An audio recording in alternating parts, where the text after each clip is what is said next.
Welcome to My Morning Cup, a podcast produced by Costa Media Advisors and presented by Rockpoint Bank and EPB. Rockpoint Bank, from Chattanooga for Chattanooga. And EPB, get EPB's fiber optics for the world's fastest community-wide internet. I'm Mike Costa, your host.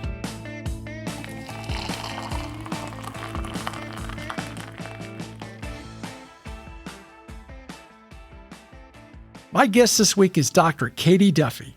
Dr. Duffy is the CEO of University Surgical Associates, a group of independent surgeons who work with major hospital groups across the Chattanooga region.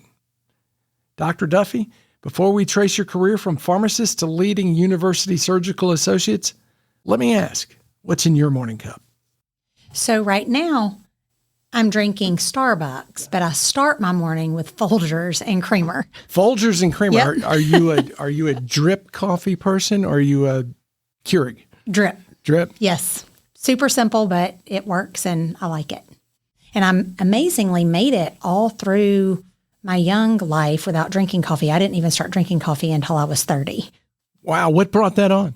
Honestly, I don't know. Yeah. I always drank Diet Cokes, and one morning I wanted coffee, and my husband would tell you that really I like creamer with a splash of coffee, but... You want some coffee with your creamer? Exactly. I think I was probably in my 30s before I really started drinking coffee, too. Yeah. And it was probably just those early mornings getting up and going, that kind of smells good. Smells good, yeah.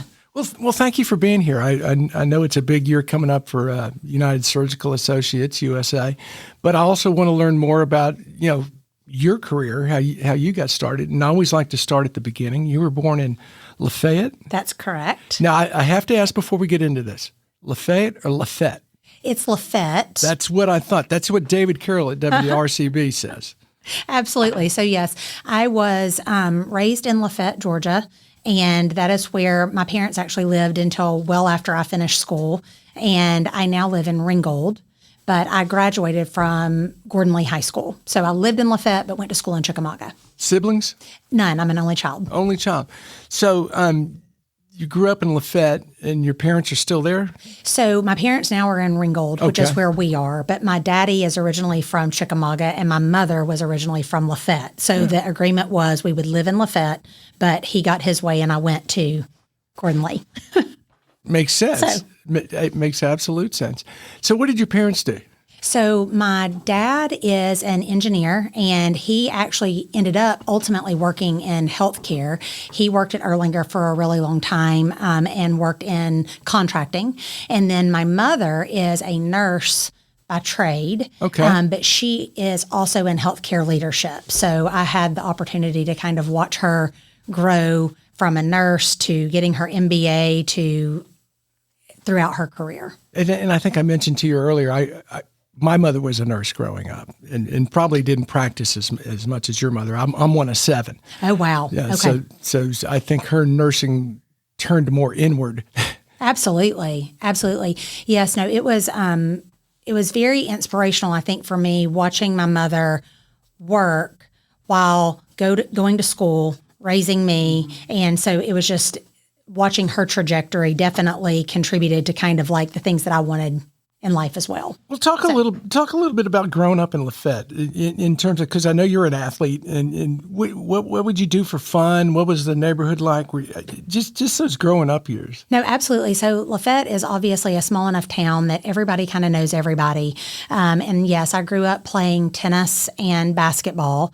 And it was kind of fun in the summers because before I could drive, I would walk over to the tennis courts and play with some of my friends. And those are individuals that I still talk to today.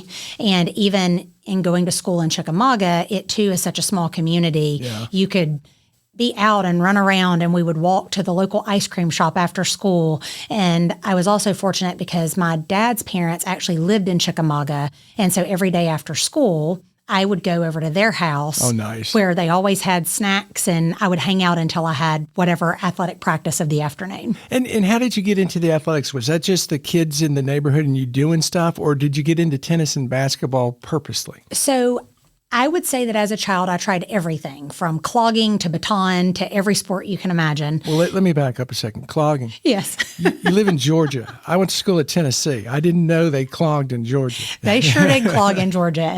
And as a young child, the shoes, you love just the noise, right? Yeah, Which yeah. I think that's about all it was noise. But yes, Yeah. at the local rec center. Mhm. Yeah.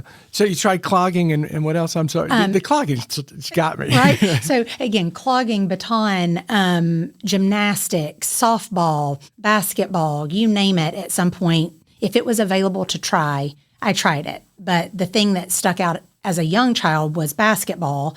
And then I actually got into tennis because my mother and father both played tennis. And my mom was in a tennis league in Rome, Georgia. Okay. And I would go with her. And one evening when she was there, I started playing, and they recommended to her that I needed to play seriously. And so that's how it took off. And I was in 5th grade then. So rather competitive family. Yes. Yeah. Yes. So, but all in fun. Yeah, all in All in fun. fun. But I want to win. Every time, yes. That makes sense. And you went to Gordon Lee High School. Correct. Talk a little bit about your high school years and some of the extracurriculars and what you got out of that. So absolutely. So Gordon Lee was a great, again, school. It was small. It definitely impacted where I ended up wanting to go to college because of the size. And in regards to extracurricular, between academics and studying and everything that I did, from that perspective, my other evenings were spent going to practice and or hanging out with friends. I know athletics was big. Were you involved in any student government or any of that stuff? So yes, I was in the National Junior Honor Society and Student Council and doing all of those things on the side as well. Yes. And what were, now that you look back, what were some of the lessons you think you took from getting involved with that? I would say that the lessons that I've learned in every team activity, be it a student government or be it a sport, is just how to work with one another and to keep the team first and to make sure that everybody is working together and also overcoming obstacles, because everybody's not always going to get along, but you still have a goal, whether it be winning a game or motivating one another or accomplishing different goals. And so those would probably be my biggest takeaways. Yeah. You doing anything on the side, like jobs and things like that? Absolutely. So I wanted to work. I don't know why, but at 15, I asked my mom and dad, I would love to get a job. Now, did you want to work because you wanted your own money or because you just wanted something to do and found it interesting? Both. Yeah. I wanted my own money, and I also had friends that were working. And so it started because one of my close friends was going to be working the summer at Ruby Falls. And so I thought it sounded fun. Yeah. And so, of course, from my parents' perspective, it was, you can't drive. So now we have to get you. They were super excited that I was motivated and wanted to work. But then there was we have to get you up Lookout Mountain every day before we get to work. So how is this going to? How's this going to work? Correct. Yeah. So my first job was at Ruby Falls. I was a tour guide for about 35 seconds. And then I quickly went out and was a parking lot attendant, which I liked much better. So what happened to the tour guide gig? So I joke all the time that I think I would have been much better at it now. I would get so nervous taking all of the groups down into the cave and trying to speak loud enough and guide everyone. And as much as I end up talking in front of people, I don't love talking in front of people. Right. And so as a child, or I say a child, as a teenager, it made me nervous. Well, and I think that's one of the things that people who are recognized as good at being in front of an audience, majority of them don't necessarily feel very comfortable. They get the butterflies. And Absolutely. And you probably have people say to you, oh, but you're so good at it. And you're like, but I really don't like doing it. Correct. Yeah. So that had to, you were 15 and you got what, 20 people on a tour or something like that? Yes. And and that was the other interesting thing about the tour piece, is that your schedule was set-ish. So there was a rotation to take a group down into the cave. And at that time, they cut them off at like 8:50, 9 p.m. But if you were the next one up to go into the cave and you got called down at 8:55, I couldn't even tell my parents. I could be ready to leave at 9, or it may be 10 o'clock by the time I got everybody through the cave. So that was also part of why it was like, okay, what are my other options? Mm-hmm. Yeah, I wanted to be there, but what could I do? So if your parents said, okay, we'll pick you up at 9, you may have gone back down to the cave at 8:55 and you're not coming out till 10. Correct. And there were no cell phones. I would have suggested to my daughter that she become a parking lot attendant. Exactly. I got to play with walkie-talkies. I directed traffic. It was perfect. Well, that directing traffic thing is probably one of the most enjoyable things if you're a type A personality. Absolutely. Absolutely. It's actually come in handy later in life. I bet it has. Any other high school jobs? So yes, I was at Ruby Falls for 2 summers. I worked at a place called Buck's Barbecue, which was a drive-through barbecue restaurant. It was in Fort Oglethorpe, where Central Park now is.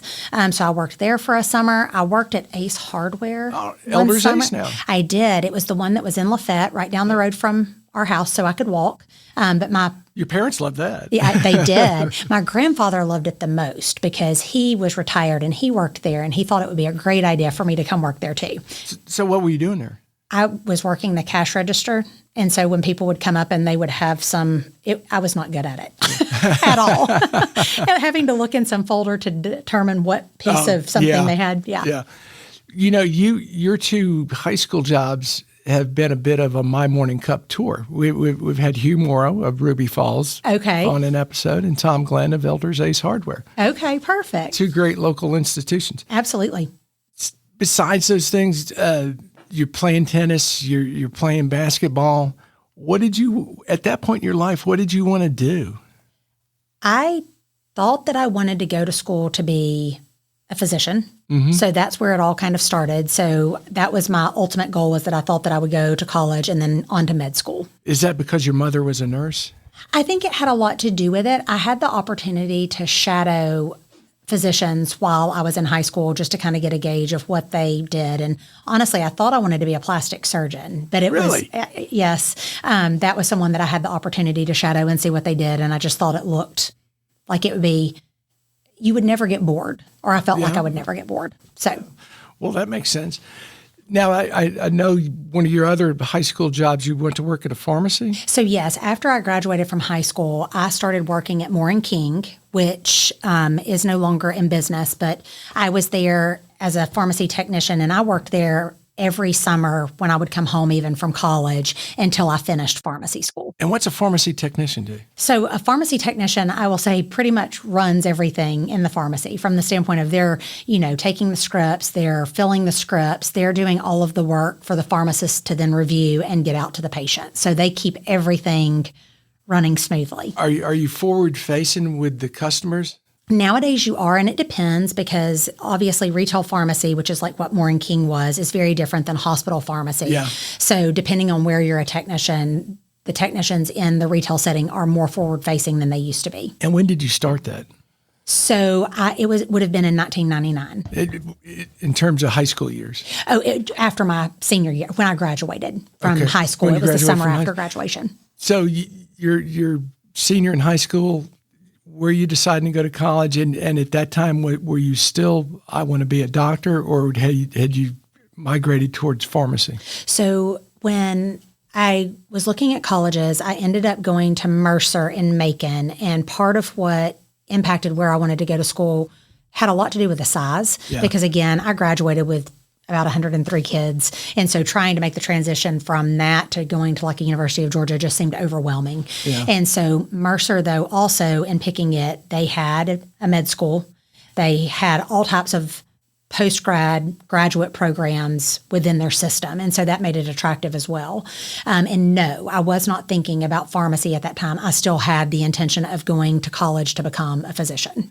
So if you can talk through that process. If you get to Mercer and you're thinking you want to be a doctor, but you move on to pharmacy, what brought all that about? Sure. So when I got to college, I did all of the prerequisites that were necessary to get into medical school. And it just so happens that they're very similar to the prereqs for pharmacy school. So I was doing that, but all along, I actually have a passion for English, which is what my undergraduate degree is in. And so I had somewhat of I don't know what you would call it. It's obviously not a midlife crisis, a mid-college crisis, where I thought that I wanted to potentially either be an English professor or go to law school. Oh, wow. And so a complete divergence from where I had originally started, and trying to determine what long-term made the most sense. And so after serious conversations with my mother and trying to figure out what that would look like compared to what I thought that I wanted to do, she asked if I'd ever thought about pharmacy. And so obviously at that point I had spent summers working in retail pharmacy. And to be quite frank, I did not like it at all. It actually made me not want to be a pharmacist. And so at that point, that was all I really knew about pharmacy. And so my mother at the time worked at Erlanger, and she created the opportunity for me to be able to come to Erlanger and actually shadow What a great idea. An inpatient clinical pharmacist, because it really combined the things that I liked the most. I was able to round with an interdisciplinary team and talk to the physicians and make recommendations and see the patients. But I'm somewhat of a germaphobe, and people that know me the best know that I am. And so it made it so that I could do all of my patient care from a distance. And so I did not even know that type of job career existed, because I had never seen it before. And so that really changed my trajectory, because the individual that I was with, her name is Joy Longley, and as soon as I saw what she did every day, I was like, this is fabulous. I could definitely see myself doing this moving forward. Yeah. Minor in English, right? I major. Oh, you majored in English. I majored in English, and I have a minor in chemistry. Okay. Yes. So when you look at today and in the position you're in and coming up through your career, how much did having that major in English and that love of language help you in the communication skills and doing the job that you're doing today? So I think it's made a huge difference in my ability to communicate, the way that I present things, the way that I work with others. It definitely gave me something that set me apart. It really probably played the biggest difference when interviewing for pharmacy school. Yeah. And the fact that the majority of the individuals that were applying were all majored in some type of science, and I had not. And so it made it stood me apart from the rest. Yeah. And because when you get particularly in the medical field, so many are just so focused on the technical and the sciences, you had to stand out. Yes. Was that difficult applying to medical school and not having one of those sciences as a major? No, as long as you had the classes that they required and as long as your grades were good. At the time that I was applying, they viewed it as a win from the standpoint of not only can she do all of these areas that we've required, but she was able to excel in something that's totally in a different area. I hear what you're saying, and I like it. It's kind of like, at least in my mind, when kids are encouraged to play all sports rather than just focus on one. And what I'm hearing from you is you got a great benefit from not just focusing on the sciences, but having that liberal arts background. Yes. And I think that for me too, because it was something that I enjoyed, it didn't feel like work while I was in college. And that was nice, because all the sciences are hard, all the maths are hard. And the way that you apply yourself in those two different areas, obviously depending on how your brain works, I look to my English classes as I love to write papers. I love to read books and do all of those things. And so for me, it was enjoyable and did not feel like work, whereas at times the others did. So with that knowledge, who are your favorite authors, and what are the ones that you go, oh yes, that had an influence on me? So now I don't like all the things that I would have written papers on from the standpoint, I do, but what I read now are fiction, crime, whatever. But that's a hard question. I've not thought about that in so long. I love Charlotte Bronte. I never liked poetry. That was never my area of interest. I'm trying to think of To Kill a Mockingbird. You can't not like that book. But even reading some of those things, going into them, I think the biggest thing is you're going into it with an analytical mind. Like I wasn't just reading it to read it. I was going into it thinking, okay, what are the topics within whatever I was reading that I can then formulate an essay on and argue my point? Yeah. So that was the thing that I think people don't necessarily recognize always about English majors. That's what I was looking for. That is interesting. So, you always are reading, and even to this day, when I'm reading, I'm in my brain thinking, what would I underline and put to the side so that I can then write and have that. You brought up To Kill a Mockingbird. I never read that through high school or college, and I just read it a couple months ago. First time I ever read it. And now I feel like in schools, they're actually having kids read it so much earlier because I did not read it until college. Yeah. And I had said earlier this year that I was going to read a lot of those classics. Yes. That I never read in high school or college. I got one out of the way. Yeah, there you go. Yeah. Talk a little bit more about your college years. You're obviously English major, but you're switching to pharmacy. You're coming back to Lafayette and working in the pharmacy? So yes, I would come back in the summers and I would work still at Moore and King every summer while I was in college. There was one summer that I stayed in Macon so that I could get other classes just so that I could finish to make sure that I was on track to get everything done so that I was ready to go to pharmacy school when the time arose. And I worked jobs while I was in pharmacy school too. And the pharmacy school was at Mercer? It was, but it was actually in Atlanta. Okay. Or it is in Atlanta. It is in Atlanta. How big a difference was that for you, having been an English major and you had, like a better term, that escape from all the technical to just focusing on the science portion of it? And I'm assuming that's what you're doing in pharmacy school. So yes-ish. So first I will say that when you get to pharmacy school, and I can't say because I've not gone to med school, the focus of the science is so different than it is to do the prerequisites to get there. I personally felt like the classes that you take in pharmacy school, because they're so much more focused on how you apply the things that you've learned, that to me was way more enjoyable because you're figuring out how the medications are working in the body. And so you're learning about the body, all the anatomies and physiologies and how the medications tie into that. So that is more, I don't want to say more interesting is not the right way to put it. It's just the application of everything you've learned. I get that.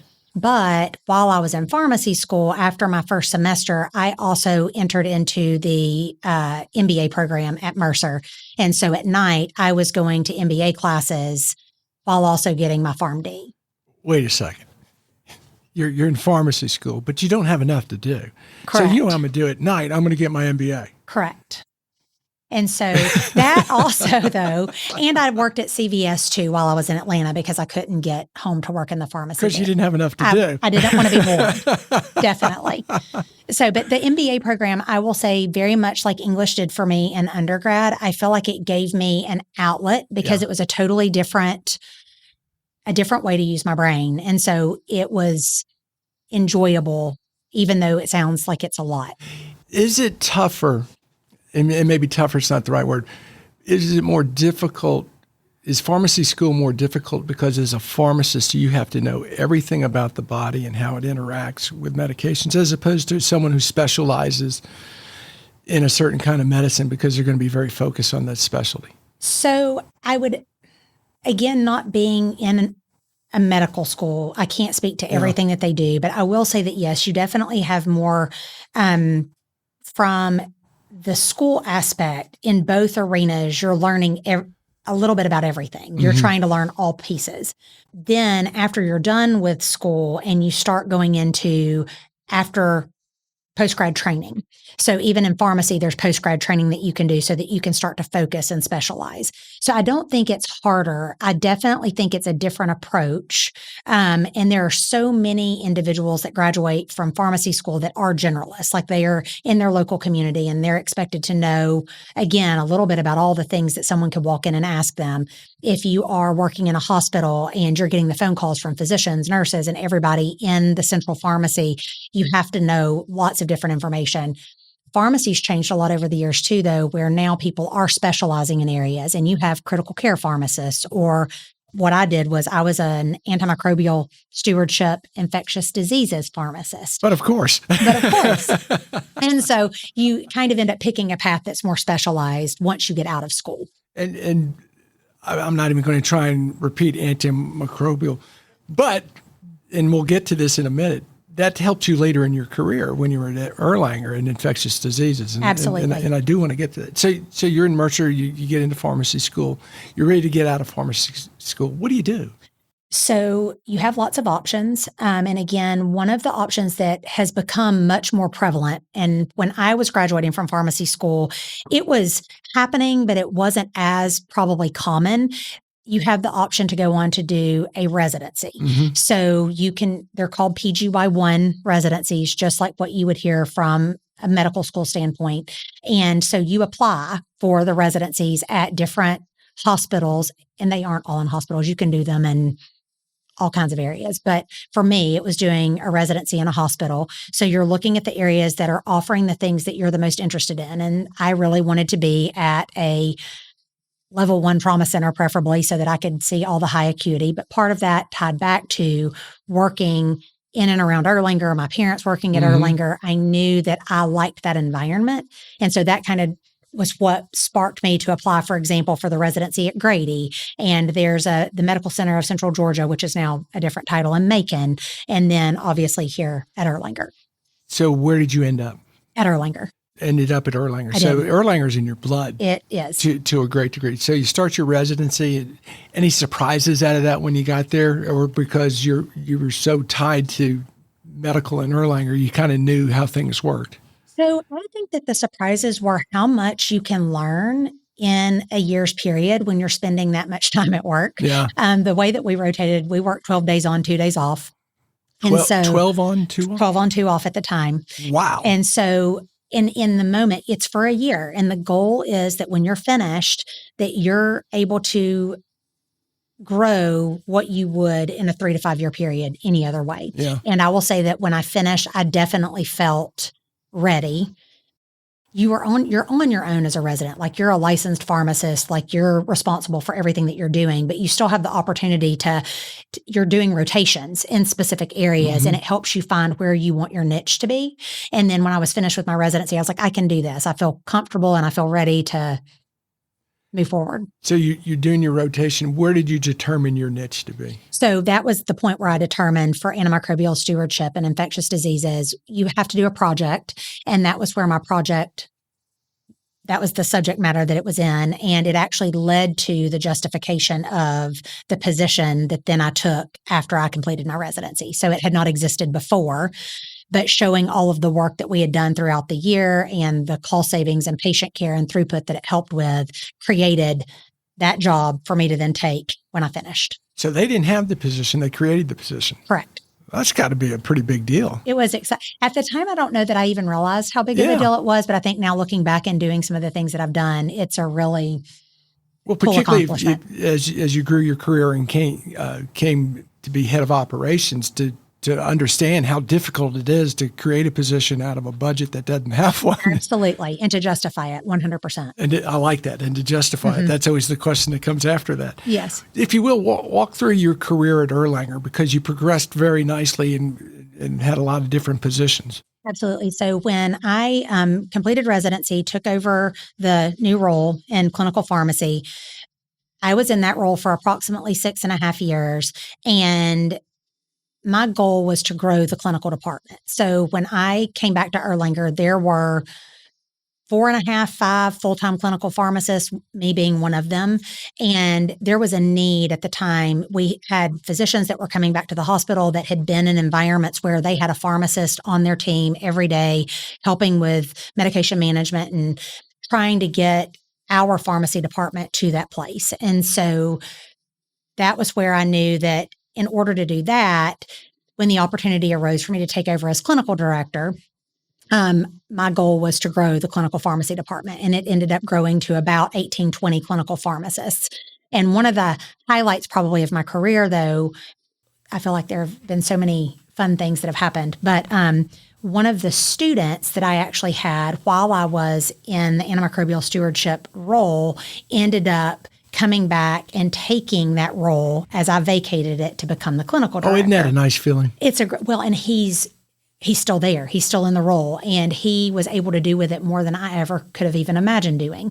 You got to have great pride too. It was great. And so growing that department, and then that role then led into when the senior director role of pharmacy, which is over all of Erlanger's pharmacy. So every hospital, every inpatient pharmacy that Erlanger has, that role is responsible for that. So that was my next step. You got to be pretty young at that point, aren't you? Yes. So I don't even know how old I was. I don't know how old I am now.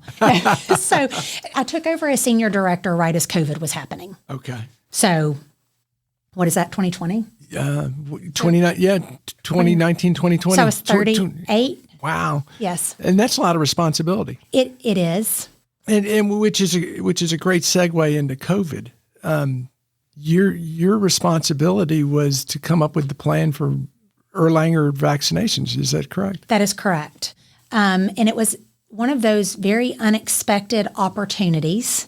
Well put. Yes. And during the moment, again, and I always reference back because it's hard not to talk about someone that is in a role at another facility, especially when it is your mother. But I was able to even speak with her about what their hospital was doing, and knowing that many of the other hospitals, these initiatives were being led by healthcare executives at a corporate level. And so at Erlanger, this is a vaccine, so it would make sense for pharmacy, but not only to own the process of procurement of the vaccine, but all of the operational logistical rollout of ensuring that we had staffing, that we didn't waste any vaccines, because all of the things that were going on in the background at the time, there were so many rules and regulations about how you had to manage it.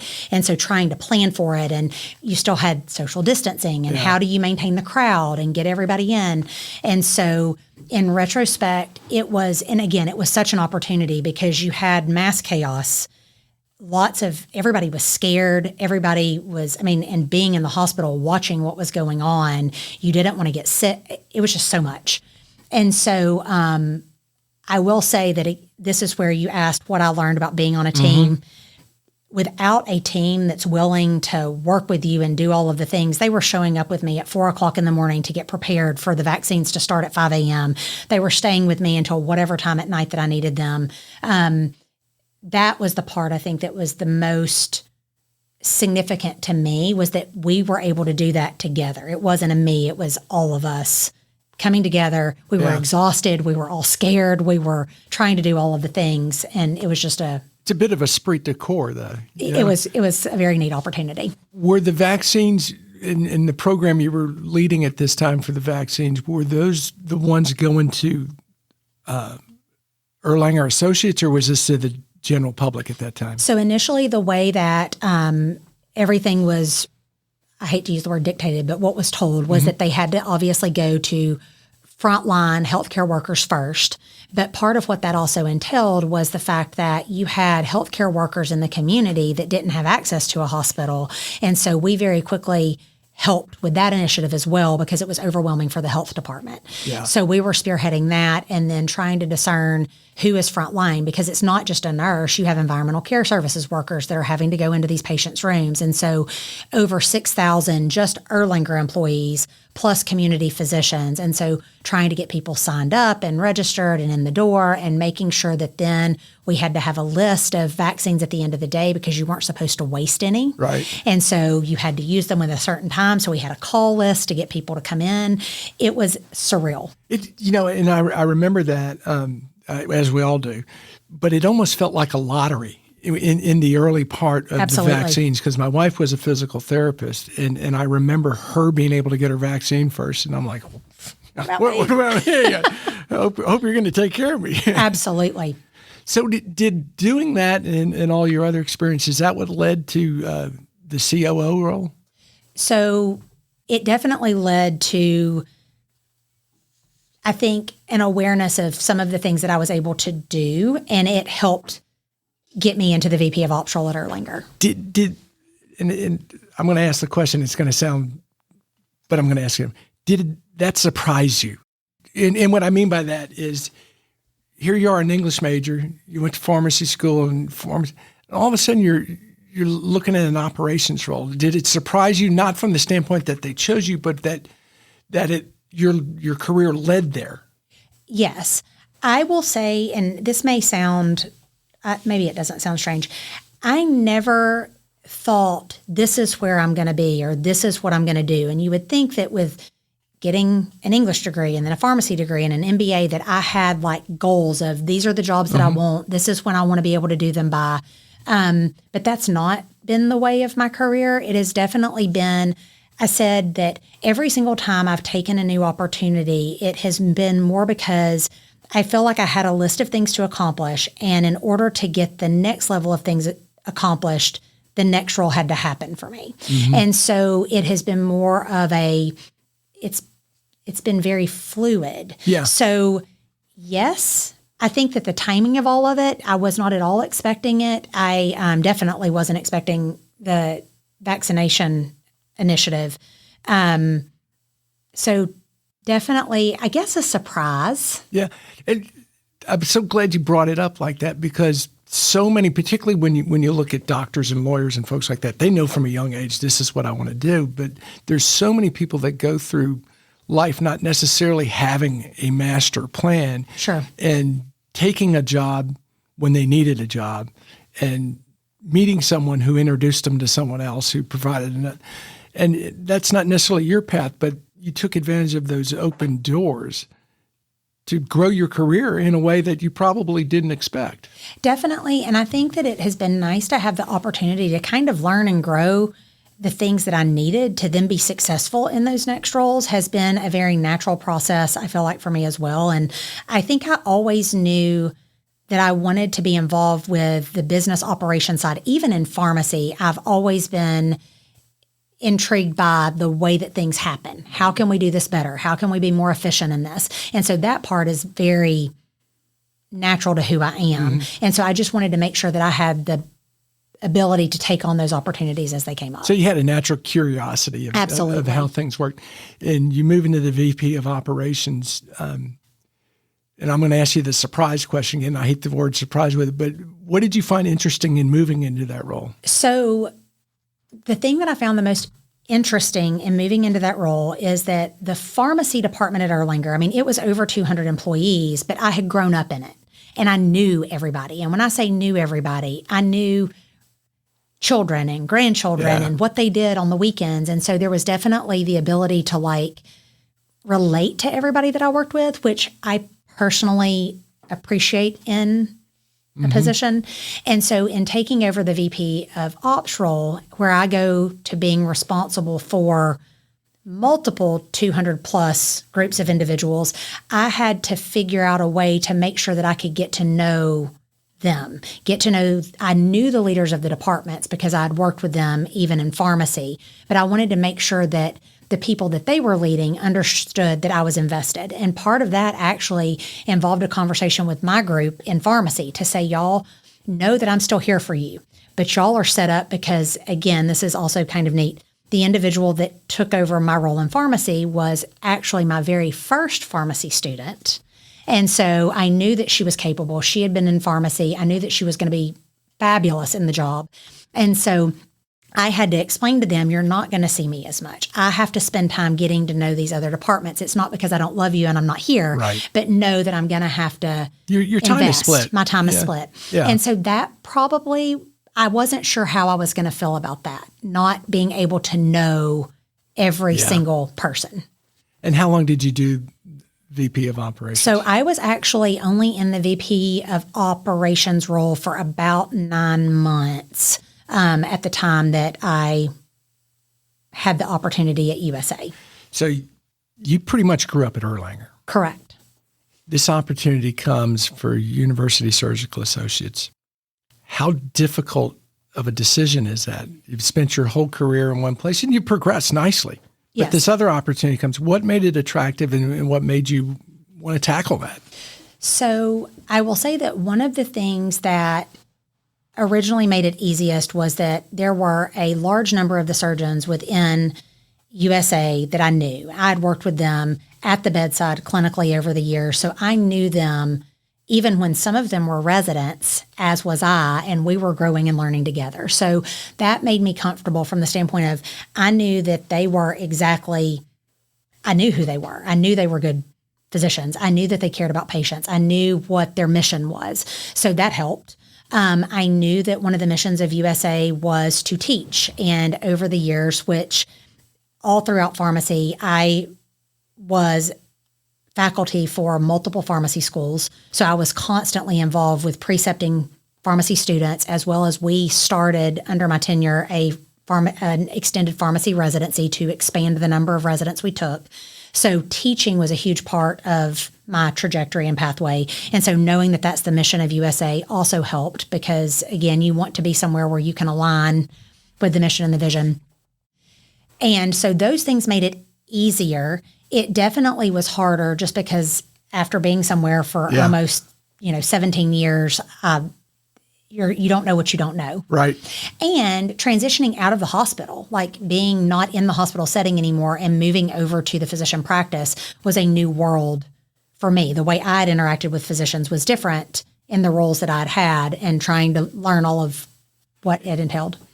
And how difficult is that? Because, physicians and surgeons in particular are pretty much independent thinkers and very smart people. And managing a pharmacy group, it's got to be different than managing a group of surgeons.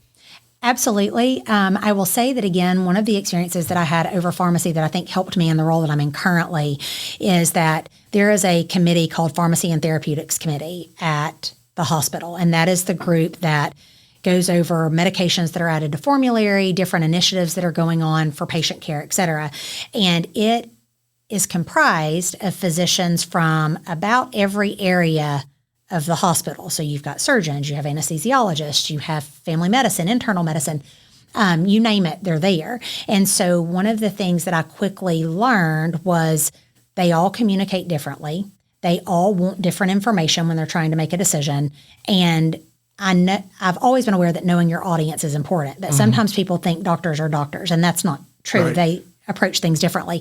So I will say having the ability to navigate between those different types of personalities and meet them where they are and knowing what they want to know to be able to move forward has helped me in the role that I'm in. Well, and I like your point because when you were in the pharmacy world, you were dealing with all different aspects of doctors and Absolutely. having to learn with them. So at that time, you probably didn't even realize what great training that was. I didn't. Definitely. Again, it's one of those unforeseen opportunities. Yeah. And in retrospect, you're like, thank goodness I was able to do that. And I was going to ask you a little earlier about mentors, but you mentioned your mom a couple times and her medical background. I would imagine she's probably a pretty big mentor to you. Huge. I think for a multitude of reasons, and probably one of the biggest is because she was able to be not only a mentor as it pertained to like a career and work, but she's my best friend and she was a great mother. And it showed me that I could be successful with my family and simultaneously still be successful in my career. And I didn't necessarily have to pick one or the other. It may have affected choices that I've made over the years, but it didn't keep me from being able to do a really good job in both roles. So yes, she's definitely been impactful. That's good. That's always an important connection there, particularly with a parent. Yes. So you get over to USA, and I know you're coming up on your 50th anniversary. Talk a little bit about USA and what you guys do and what how people would interact or know about you. So absolutely. So the USA is spectacular for so many reasons, but I think that one of the biggest things that we have provided to this community is we have been a first for so many things. We brought trauma surgery to the city. We brought vascular surgery. We brought breast surgery. There are just so many different areas that are here today because of the work of originally two individuals, two surgeons. And Dr. Burns is the one that people typically are referencing, and he is the one that just actually retired in December. Oh, wow. And so coming up on our 50th anniversary, being able to celebrate all of the wins and successes of the group, being able to maintain independent practice is a challenge in and of itself. The healthcare market changes every minute, and trying to adapt in such a way that we can remain independent has been because important. What you hear a lot of in the news are independent groups either being absorbed Right. by a hospital or just dissolving. Absolutely. Dissolving on their own. What is the challenge with that? Is it our general healthcare system? Is it insurance? Is it all the above? It's all the above. And I will say that a lot of it probably did originally stem from reimbursement from insurance companies. I mean, the fact is reimbursement continues to go down. And so trying to find a way for everybody to be able to, doctors too also have to pay bills. Yeah, so everyone's got to make a living. Everybody's got to make a living. And so trying to figure out the best way to do that. But with all of that said, I think that the nice thing about Chattanooga and in this community, you have several really strong independent groups. And so that's nice. And it also provides us the ability to support all of the hospitals, but more importantly, to meet the patients where they are. Where does the patient want to be taken care of? Because we're independent, we can go where they would like to have their care to meet them where they are. And so you're not tied to a particular hospital? No. For certain services, we are, but as a whole, we can go to any of the hospitals. And you came to USA originally as COO, but you didn't spend much time in that position, did you? I did not. About 4 months. 4 months? What was that transition like? Not necessarily the transition is the only word I could think of, but you come over as COO and all of a sudden you're moving into the main seat. I would be not being open if I didn't say I was. I mean, I was scared. Yeah, I bet. Again, new world, yeah, new everything. And I knew that was the ultimate goal. I didn't necessarily anticipate, again, it being quite so soon. I was also excited. I think that I had 4 months doesn't sound like a lot of time, but I do think that within that 4 month time, I was able to, number one, great team, being able to identify who is on the team. And then you're lucky if you find out that the people that are on your team are actually good at what they do. And so, but it's a reward, right? And so trying to figure out, okay, where do we go from here? What do I need to know? And then knowing all the opportunities that we had. And so terrified, excited, uncertain. There are many adjectives. Did you ever have that feeling of, I hope I'm prepared, or? Oh, 100%. Yeah. And I think that I've had that feeling every time I've taken a step into a different position. To be frank, the self-doubt of, can I do this? Yeah. Am I ready for this? What am I going to do? What if I'm not good at it? Yeah. Kind of that imposter syndrome thing. Absolutely. But I do find a way to use that to motivate myself. And so what do I need to learn? Because I feel like if I have the right information, I can do the role. You strike me a little bit as one thing my youngest daughter, who is in the outdoor industry, said to me once, and I don't know if you identify with this. She said, I like to try things that scare me to prove I can do them. I would actually probably resemble that remark. I don't know that I ever thought about myself that way. I don't shy away from challenge. I don't shy away from hard things. I definitely think it gives me something to look to accomplish. I wouldn't say I seek them out, but I definitely will say that when handed something that looks challenging, it's like, you don't turn from it. Yeah, let's do this. Yeah. So tell us what we don't know about USA. I would say that something that people maybe don't know about USA is that when it's all said and done, it's a family. I feel like the people, not just the physicians, but the employees that work at USA care about the mission, the patients, the group itself. They love and support their physicians.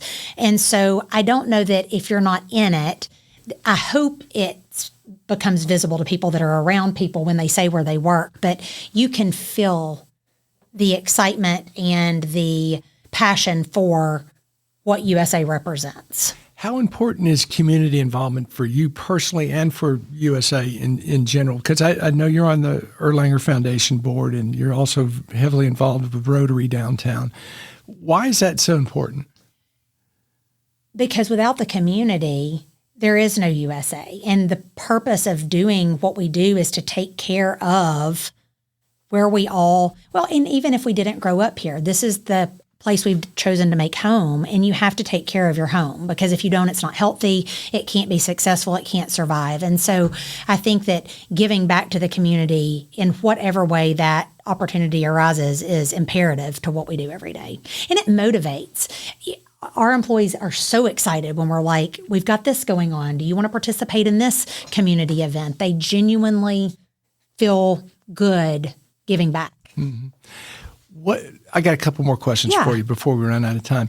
And one of them is more about Chattanooga's medical future. What do you see as the healthcare future for Chattanooga in terms of where we are right now? Because we've long been, a mid-sized city. You don't have the trauma center of Grady or the other large cities like that. So what do you see for Chattanooga? I see for Chattanooga in general the necessity of growing and adapting with everything that's coming. And I think that when you don't necessarily know what the future holds, you have to be nimble. You have to be aware of the needs. You have to be aware of the population, which is changing, to make sure that you're prepared to manage it. In regards to the health systems themselves, again, I think it's going to be identifying the areas that they need to be in and what they're doing. I think that for the groups, it's supporting the hospitals and supporting the patients and making sure that we're where we need to be. But I don't know what the next 5 years holds. But as a community, is there a health focus that we need to get better at? You hear a lot about obesity. You hear, is there anything unique to Chattanooga that we really need to pay attention to as a city, or it could come back and hurt us in the future? I think that there are lots of, the way I've seen things change already, the self-care has improved tremendously, right? Hopefully not having to continue to utilize the emergency departments as a primary care office. That's a great point. I think that there is not an awareness sometimes of what that creates and how that affects the downstream effects of just the hospitals being able to manage everything that's there. And so finding a way to make sure that everybody has somewhere to go, that they don't end up in the ED at first pass. Yeah. Because it has become a doctor's office to a great degree. It's just the first place people go. It is. Absolutely. And I think that some of the urgent cares that are opening, the goal is to obviously offload the emergency departments. But again, it's just that is a problem everywhere, not just in Chattanooga. Yeah, that is universal. Absolutely. So 50th anniversary coming up. What do you guys have planned? So we have a huge celebration that's coming up at the new Erlanger Park in June. Oh, that'll be fun. To celebrate. And so it will be hosted to also help raise money for the endowment to continue to support all of the resident training and education that USA provides. And so the mission behind that, again, goes back to teaching, as always, to ensure that we have the ability to support the training of our future. That's the future of the medical community. So do doctors or surgeons do a residency with a group like USA? They do. I didn't realize that was an option. Yes. So in the way that we are affiliated with the University of Tennessee, and that is how our residency program is run. And so we facilitate surgical rotations for the residents through the University of Tennessee and us, because all of our physicians are also employed by the University of Tennessee to provide that training. And hadn't that been recently that UT's, the teaching aspect of it has come into Erlanger like in the last 10 years? So the University of Tennessee has been tied to Erlanger for a long time. Oh, I need to get out more. Yes, and with USA. It has been part of USA for over 25, 30 years. Okay. So again, it's been part of what we've always participated in. And it really, the amount of support, that's probably something that people don't know about USA either, is how tied we are to the training of those surgical residents. And it's great when you have surgical residents too that end up actually becoming part of your practice. So we have many physicians in our practice that actually trained in our program. They may have left to go to a fellowship in a specialty, but they've come back to Chattanooga to be a physician here. And last question about USA, if you're able to track, but in a general percentage, the majority of residents, do they end up staying in Chattanooga, or do they go off to other places? There are so many of them, we can't keep them all. Yeah. But I would say that a decent percentage end up staying in the community in some capacity. Yeah, and I would imagine as the city's progressed and become a much better quality of life, and we're kind of the hot thing now that a lot of people want to raise their families here. They want to be here. I will say that's the funny thing growing up in this area. I never thought that I would live here. Right. But it's a totally different place than it was 30 years ago. I mean, it really is. And so to hear people, I think they've said, Chattanooga is in the top 10 places that people want to move to. Yeah. And so that definitely affects recruitment in a positive way. Yeah. So got to be easier than it was 30 years ago. absolutely. Even 5 years ago. Even 5 years ago. Yeah. And I had noticed that even in pharmacy, like trying to get people to want to come. And then it's like it was, I won't say overnight, but it felt like overnight. All of a sudden, it's like, I would love to live in, everybody wanted to live in Chattanooga. And it's like, We're seeing more of those out-of-state license places. Yes. Yes, we are. Than we used to. Yes. So before I get to my last question, I want to remind our listeners who makes my morning cup possible. It's a big thank you to our presenting sponsors, EPB and Rockpoint Bank. Get EPB fiber optics for the world's fastest community-wide internet, and Rockpoint Bank, your local banking partner, your business, your bank, your future.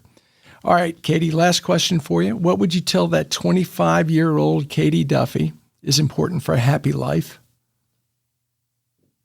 I think that what I would tell the 25-year-old Katie Duffy is that everything's going to work out and that you are going to have 2 beautiful boys and a wonderful husband, and you're going to be able to be successful in whatever path life takes you, and to not be scared. Yeah.